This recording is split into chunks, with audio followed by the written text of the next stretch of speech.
संत गुरु रविदास जी की शिष्या थी। गुरु रविदास जी की पहले तो वो कृष्ण कृष्ण करती घूमती थी, और फिर उस कोर्स को करने के बाद उनका प्रमोशन हुआ। उन्होंने कृष्ण भगवान ने ही कहा था कि भाई जो तुम चाहते हो मुक्ति या आत्म कल्याण, वो मेरे पास ये चीज़ नहीं। आप मौके की संत की तलाश करो, उनसे नाम लेकर नाम का अभ्यास करो। तब मीरा ने संतों की तलाश शुरू की थी। वो कौन सा टाइम होगा बताइए? आज तो हम आज़ादी में बैठे हैं सब। वो अकेली गलियों में घूमती थी, संतों की तलाश करती थी अकेली। कितने लोग उसके लिए पंचायत करते थे कि भाई इसको मार दो, इसको जहर दे दो। कितनी बार जहर दिए गए, कितने षड्यंत्र किए गए मारने के लिए। फिर आखिर में कहा तू हमारा ये दरबार छोड़कर चली जा, लेके हड़ताल और निकल पड़ी, चली गई राज को छोड़कर। कहाँ घूमती रही, संतों के पास आती जाती रही। रविदास जी से मतलब उनके दर्शन करती थी, बड़े कठिन तरीके से दर्शन करती थी। कैसे उस समय रहा होगा उस टाइम। आज तो बहुत आज़ादी है। आज तो कलयुग केवल नाम आधारा सिमर सिमर नरोत्तरा पारा, कि बहुत आसान है आज तो भक्ति करना। लेकिन जितना आसान है उतना ही हमने कठिन बना दिया है। ना हमें विश्वास है, ना हमें तड़प है, ना हमें आस्था है, तो कठिन बहुत हो गया। हाँ जी। उनकी सखियां सहेलियां गुरु रविदास जी पर नाक मुंह चढ़ाती थीं। हाँ, यानी जो सखी थी या परिवार था या ससुराल या मैका था, राजमहल के सारे लोग ही नाक चढ़ाते थे कि इस जाति का है, वो छोटी जाति का है, ये है, तुम कहाँ जाती हो, हमारी नाक कटवा रही हो। बहुत सारी बातें मतलब उनको समझाती थी। लेकिन मीरा की एक बात समझ नहीं आई, एक बात समझ नहीं आई इसको। वो तो कहती थी मेरे को गुरु मिले रविदास, सास घर नहीं जाऊंगी। हाँ, वे मीराबाई को ताने देती थीं कि आप खुद शाही महलों में रहती हैं। कि वो शाही महल में थी, नौकर चाकर उसके पास, धन दौलत उसके पास, मेवाड़ की रानी थी, छत्राणी थी। लेकिन देखो रविदास की शरण में रहकर कैसे अपनी कुर्बानी की, कैसे भक्ति की। हाँ, अगर आसान हो तो सारी दुनिया ही भक्ति कर ले। बड़े ताने मेड़े लोक लाज छोड़नी मुश्किल है। और लुका छुपी पे कभी भक्ति होती नहीं कि कौन क्या कह देगा, कोई क्या कह देगा, कोई क्या कह देगा। ऐसे भक्ति हो ही नहीं सकती। ये लुका छिपी से भक्ति नहीं होती। हाँ जी। पर आपके गुरु जूते गांठ कर बड़ी मुश्किल से गुजारा करते हैं। बताओ, उसे सखियां, उसके महल के लोग कहते थे कि तेरा गुरु ऐसा है कि जूते गांठ के अपना भोजन खाता है। बता, उसके पास है ही क्या? तू उसके पास जाती है। अगर उसके पास होता तो इतना ऐसे काम करता वो। मीराबाई को इस बात का बहुत दुख हुआ। हाँ, जब वो सखियां और लोग ताने मारते थे ना, तो मीराबाई को बहुत दुख हुआ। तो उसने क्या किया फिर? हाँ, उनके हृदय में सतगुरु रविदास जी के लिए सच्चा प्रेम। हाँ, गुरु रविदास के लिए सच्चा प्रेम था। आज तो हम 2 मिनट में प्यार तोड़ देते हैं। मीराबाई के साथ तो कितने तूफान खड़े हुए थे। आज तो 2 मिनट में मुंह भी नहीं करता कोई संतों की तरफ। न घाटा हो जाए, न बुखार आ जाए, वो मुंह नहीं कर सकता संतों की तरफ, कोई आश्रम की तरफ, कोई सेवा की तरफ। कैसे भले होंगे हमारे, तुम बताओ। बड़ा कठिन मार्ग है। इसी को तो कहते हैं कि बड़ी कठिन है डगर पनघट की। बड़ी पनघट की जो, यानी पहले बीवियां पानी भरने के लिए जाती थी तो वो रास्ता बड़ा कठिन होता था। सिर पे घड़ा, बगल में बच्चा, साथ में सहेलियां, बातें भी करती लेकिन घड़ा नहीं रहता था। कितना मेहनत, कि बड़ी कठिन है डगर वन घटकी, कैसे मैं लाऊं मधवा में मटकी। कि अंदर जाकर अमृत के कुंड में से मटकी भर कर लाना बड़ा कठिन है, आसान नहीं है। आसान होता तो सारी दुनिया ही ना कर ले। हाँ, और आदर था। उनकी समझ में नहीं आ रहा था कि वे करें तो क्या करें। बोलो। अंत में एक दिन उन्होंने हीरों के डिब्बे में से एक कीमती हीरा निकाला। हाँ, अब जैसे उनको ताने मेड़े मारते थे, भाई रानी थी मीरा, तो लोग कहते थे कि तेरा जो गुरु है वो तो चमार है, जूते गांठता है। तो उन्होंने एक दिन सोचा, सोचते सोचते कि एक डिब्बे में से हीरा निकाला, कीमती वाला हीरा निकाला और हीरा देंगे, इससे आप अपना ये महल कुटिया बना लो, ताकि कुछ मतलब लोग ये ताने मेड़े ना मारे। बोलो। हाँ, ताकि गुरु रविदास जी को दे सकें। ये प्यार देखो, याद रखो, प्यार अंदर और बाहर दो तरह का होता है। शरण अंदर और बाहर दो तरह की होती है। एक तो हम बाहर से शरण आते हैं, कभी आश्रम पर चले गए, दर्शन करते हैं, लेकिन मुंह फिर बुराई ये शरण नहीं है, याद रखना। शरण वो है जो अंदर से भी झुका रहेगा और बाहर से भी झुका रहेगा, वो शरण है, वो दीनता है, वो प्यार है। बाकी तो सब 420 का काम है कि मुंह फिर बुराई, न कि इधर को आई बुराई शुरू। हाँ, ये मन करा देता है, काम खराब कराता है। हाँ जी, जिसे जो घर बैठकर भी अगर बुराई और अभाव लाएगा, याद रखना बच नहीं सकता। सब पता पड़ता है, संतों को सब पता होता है कि ये कहाँ जा रहा है, क्या कह रहा है, ये याद रखना। बहुत खतरनाक मामला है ये, और सजाएं भी इतनी मिलती हैं, कोई रोक नहीं सकता सजा को।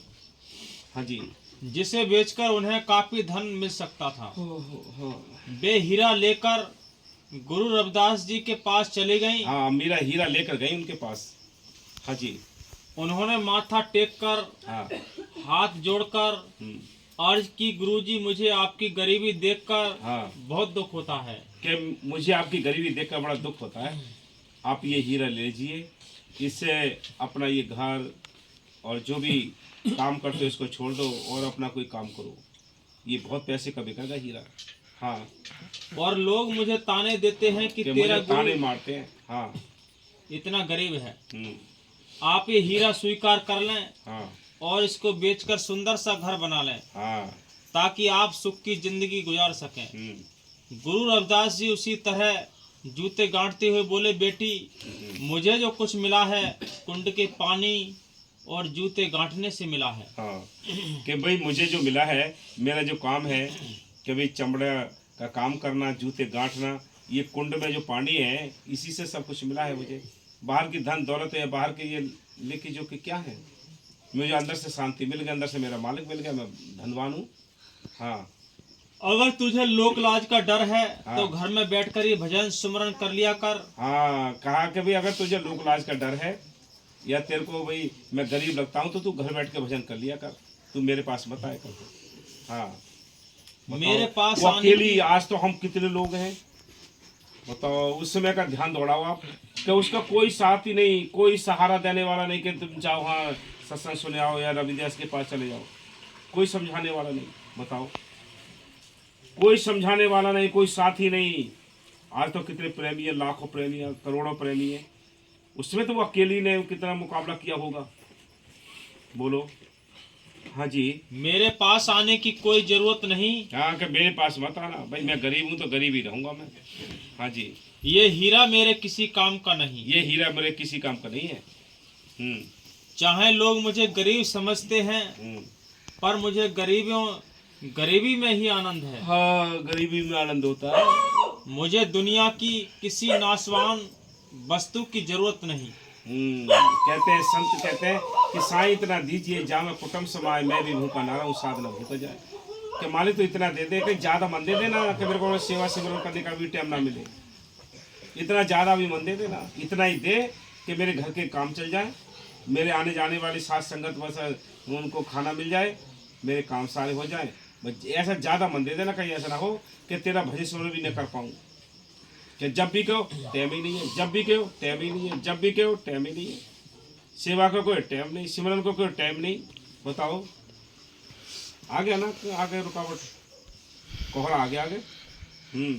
मीराबाई हर हालत में गुरु ये रविदास बच्चन बड़े कीमती हैं, याद रखना, बहुत कीमती बच्चन है जो मालिक निकालता है। हम नहीं बोलते, हमारी तो औकात ही नहीं है कुछ हम समझ सकें और समझा सकें आपको।